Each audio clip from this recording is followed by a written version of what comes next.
So I'm not gonna lie, I was supposed to drop a video like 23, 24 days ago. Every time I went to go record, I swear every single time, my laptop, it would just get up, get on the bus, and it would drive off every single time. Like I tried to catch it so many times, but I just couldn't. So I didn't get a chance to record. But you know, I'm back now, we back, new video. I'm actually not sure if I've ever talked about this plugin really on that many videos, but this is Grid by HZE, and this is kind of like a halftime, but you have way more control over it than the usual halftime. You got this grid right here, of course, and you can change the way it goes through the halftime, and then it manipulates the pitch and all that type of stuff. Got this filter right here if you want to get out that low end or that high end. You're gonna see how I use it in this sample for this video, and yeah, let's get straight into it. So first things first, this is how the actual original sample sounded like before I did any type of manipulation to it.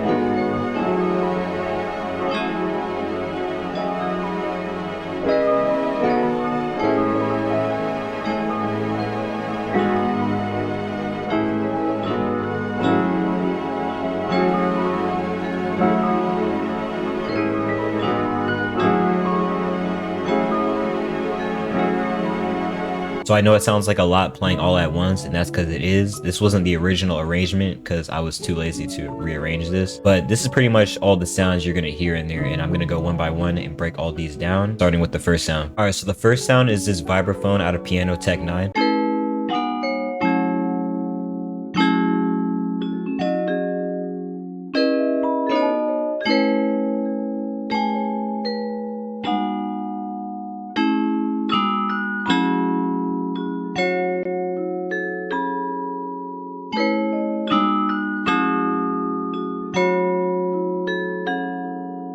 So I'm not gonna lie, when I was making this sample, I was just watching anime at the same time, so I wasn't fully there. You can see the chord names right here if y'all can see this right here. It's kind of small, but these are the main chords of the sample.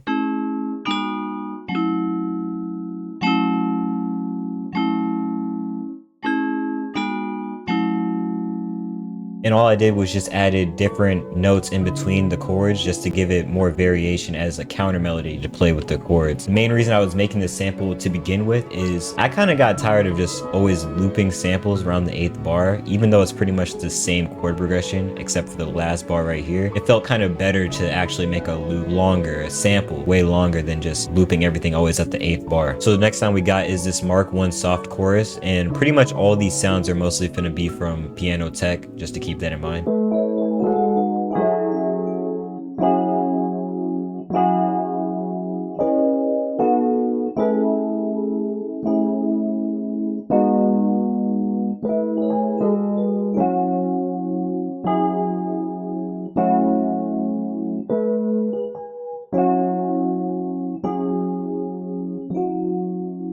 So what I wanted to do for all of these sounds was I'm following the same chord progression, different counter melodies on top. That's pretty much the only thing I wanted to do. I wanted to layer the same chord progression for the context, but I wanted to add slightly different counter melodies for each sound that was going with it. So I wanted to add a sound that was a little bit repetitive and kind of catchy. So I went back into Piano Tech and I got this U4 living room piano.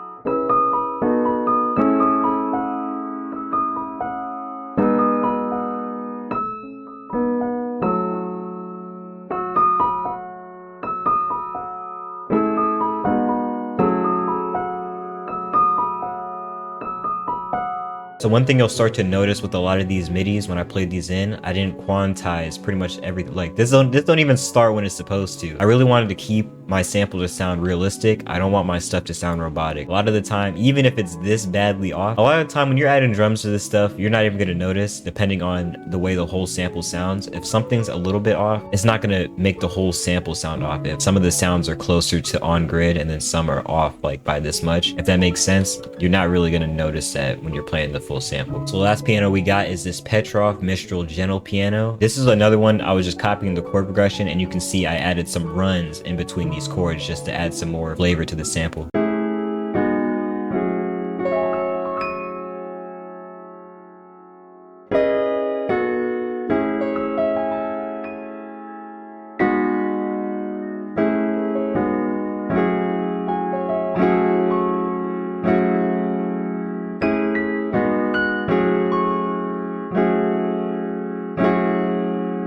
Alright, Alright, so for the last sounds, I didn't even do anything different. I just copied the midis over from the ones I like the best, and then I copied them to these strings, and I'm about to put y'all on, bro. I'm not even gonna say the name. Y'all just look at this. Don't even mind the GUI, bro. Best strings of all time. These are like top 3 strings that you can use in your samples. I'm not gonna play these ones separately. I'm just gonna play all at once.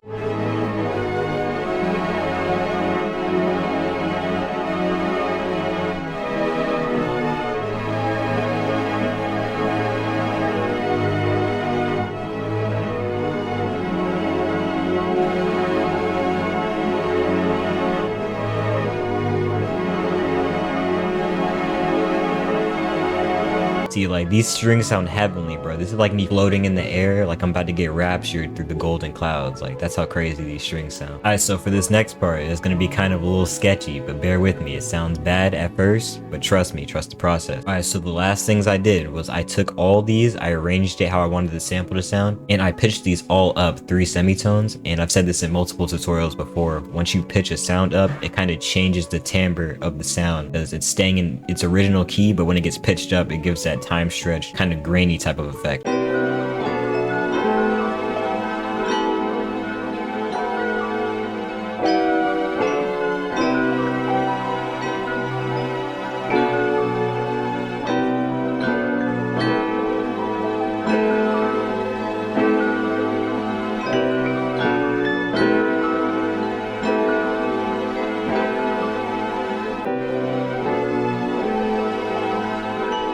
So all I did was I took that up, and this is where that grid plugin comes in. Probably like, why is the sample pitched up 900 cents, 9 semitones? So what I noticed with this plugin, kind of like halftime, sometimes the bass, the low end, it gets kind of muddy. It gets super muddy. So I pitched it up super high just to get some of that mud out of there. And then I got this EQ. Right now it sounds like some mosquito music.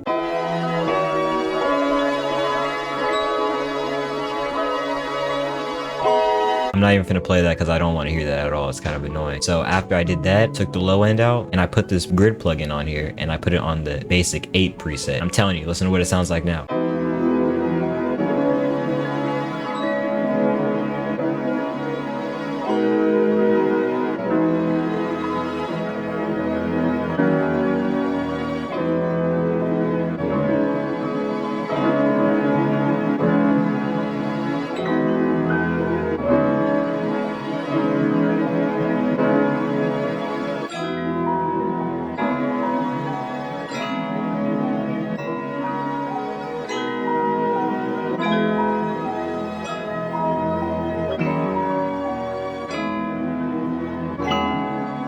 That sounds insane. I'm trying to tell y'all, this plugin is some sauce right here. Like, I use this so many times on so many samples, especially if it's like one of those samples I'm kind of like, I don't really like it, but maybe I can flip it somehow. All I do is I'll take a sample, pitch it up, put some grid on here, take some of that low end out if you need to, and it always saves the day, bro. So then once I took that low end out, I obviously knew I was gonna need something to kind of fill in that low end that I lost. So I went to the Berlin Strings and Contact Orchestral tools, some more sauce that y'all can use if y'all like some orchestral type plugins, and I got the bass legato out of here, and this is what that sounds like.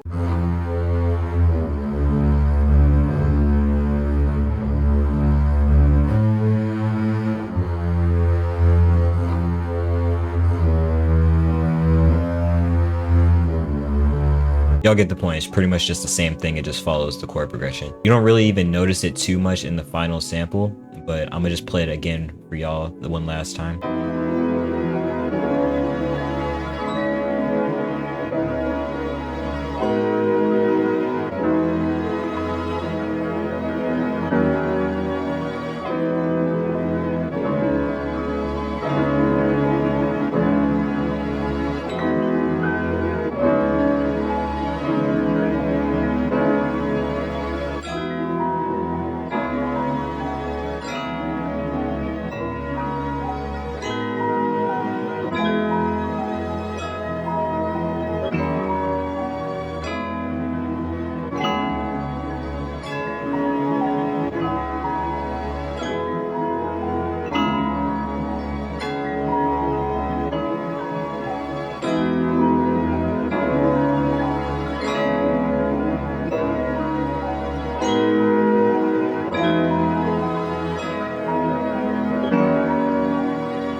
there y'all go, a bit of a quick tutorial today, but that sample came out beautifully. If y'all ever have any type of ideas that you feel like you might want to delete, don't ever delete your samples, even if you don't like it, because you might come back later, because yeah, we had some bad moments with that. But yeah, if you guys ever have any ideas that you feel like you don't really need, pitch it up, put some grit on it, find a way to flip your ideas in some type of way. That's just my personal favorite way of flipping my samples. And if y'all did learn something new from the video, I hope y'all did. Don't forget to drop a like, subscribe, let me know what type of videos y'all want to see next, and I'm gonna catch y'all in the next video.